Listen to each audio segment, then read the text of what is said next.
everyone, and welcome back to my channel. Today's nail tutorial is a bit different. I've been receiving a lot of comments about how new to nail stamping or that the reverse nail art stamping is confusing. So I thought that I would make a more in-depth video on nail stamping. So let's get started. Things you will need.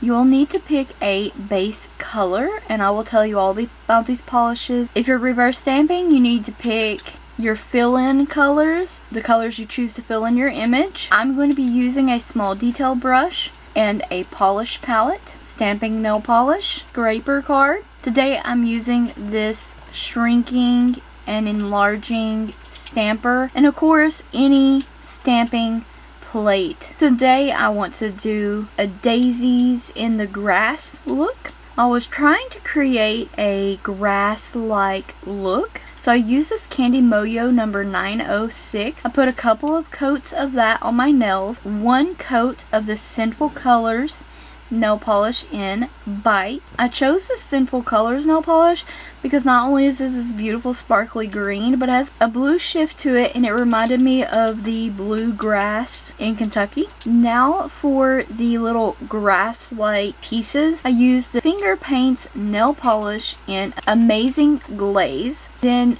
I used a layer of that, allowed that to dry, and then applied another layer of the Sinful Colors Bite nail polish on top. So this layering effect helps it have that grassy texture, and the tinsel polish really gave blade of grass look. So that was the thought process behind my base color and background for the daisies. Here's an up-close look at that base. Absolutely stunning. Now today I'm using the Maniology stamping polish and Ghost Lit Gleam. I like that darkened green for the flowers. To fill in my stamped images, I'm using Color Vibes nail polish and White Out and Sally Hansen's Miracle Gel. Hello, my name is Bob. The plate I chose to use today is Daisy Downer.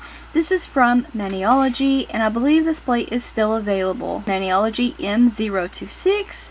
And I'm just going to select a couple of the daisy images. I'm not putting any faces or anything like that on them today, just the daisies. And I also show that I am twisting my stampers all the way up because I want to shrink these images. And I did think about putting 2 daisies on each finger, but that took too much away from the base color or the background, and I wanted that to be visible too. Now for the stamping portion of this, you want to take your stamping polish and apply a generous amount over top of the image that you're looking to pick up. You're going to scrape 1 or 2 times, and these images have fine lines in them, so the more polish the better, but don't overdo it. You just need enough polish to really sink in those fine lines. Also, with fine line images, I let it set for a couple seconds before scraping. And then when you go to pick up your image, you want to roll your stamper over top of it. Don't Hulk smash press down. You want to roll the stamper. Don't put a lot of pressure into it. I'm going to clean off the excess images on the stamper with the scraper card. Pick up another daisy. It's really simple once you get in the groove of this and how to stamp. This one didn't pick up perfect, but I'm still going to use it. Once again, cleaning off the excess images off of the stamper. Going in with the cotton grabber from Maniology with a cotton ball soaked in acetone to clean my plate. Here are the images that I picked up on the shrinking stampers. Now the images are a little bit smaller than their original size on the plate. If you were going to do normal stamping, just basic stamping, you would pick your image up and immediately stamp it down on your nails. But because we're doing a more advanced technique and we're doing reverse stamping, you want to leave your image on your stamper. And on my little polish palette, I put a little bit of the yellow polish out, slowly kind of dab that color in the center of the daisy. And while working with these polishes and filling in images, I like to have my polish like balled up like a pearl on the end of the brush. Do not press too hard. You need to kind of float this polish over top of the image while you're filling it in. Otherwise you'll mess up your lines, you'll cause it to smear. Lots of issues could happen. I will show you one in a moment, you'll see it, where I messed my lines up, but I decided to still use the image anyways. You could scrap that and start all over again if you want. If it had been really bad, I would have, but I didn't think it was terrible. I'm going to be applying a little bit of the white polish on the polish palette as well. And once again, beating that polish up on the end of the brush and kind of just floating that over the image where I want the polish to go within that image. Once you have these images filled in, set them aside and let them dry. If you think they're dry, let them dry a few more minutes, because that's another issue. If you don't let them fully dry, could get smeared and mess up when you stamp them down on the nail. So the trick is to find a medium between almost dry and dry. That way you can stamp it down, it's not going to mess up, and you also don't have to use a sticky base. Now this is a more advanced technique. If you're new, then I would highly suggest using the sticky base coat, then applying your image down. Also, is a fingerprint check. Touch the image very lightly, and if you see your fingerprints, it is not dry. For beginners, I am sharing with you the Maniology sticky base coat. I apply a very, very thin layer of this to the nails. It dries pretty quickly, leaves a sticky layer on your nails, so you have time to work with your images. If you're also new to stamping, and even you're doing just basic stamping and you're taking a little bit longer because you're new to it, sticky base coat is your friend. So I'm going to apply a thin layer of that. Once that's had a little bit to dry and become sticky, then I stamp my image over top of it. These clear stampers allow you to have precise placement, and I just lightly press that. And this is the one that the lines got messed up on. It doesn't look that bad, so I just went with it.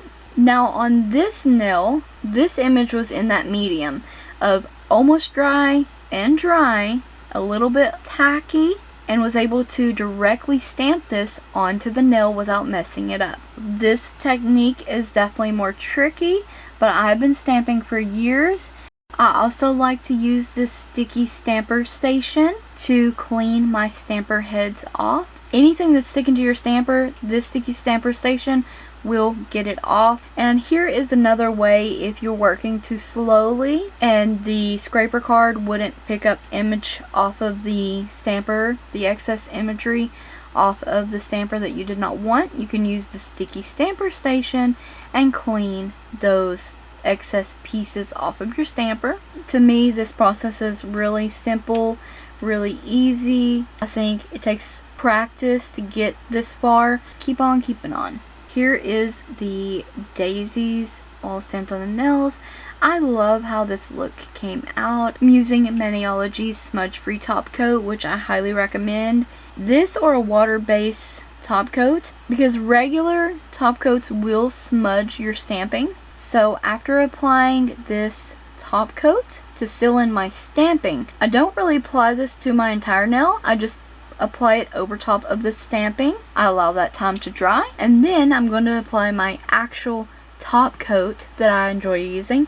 This one is from Diamond Cosmetics. It's the super dry top coat. Not only does it give you like that plumping gel-like high shine finish, but it dries so quickly, and my nail polish lasts a long time. Even with doing cleaning and dishes and all that stuff every single day, this top coat, my nails will last like 7 days most times without chipping. Pretty fantastic, and I find it at the Dollar Tree. So this top coat I do apply from the cuticle all the way to the tip of the nail, and I always cap my free edge, always. That also helps with the wear and tear of your nail polish.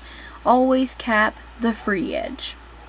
Really seal in that polish. Here I'm using the Be Pure Lapis Cuticle Oil. Also found this from the Dollar Tree. Smells amazing, works amazing, absolutely love it. Lots of reasons to wear and use cuticle oil, and I'm going to link a cuticle oil review in the cards. There'll also be a nail art playlist and nail care playlist in the description box and the cards as well. So check those out. But cuticle oil helps your nails grow, helps them be strong and healthy.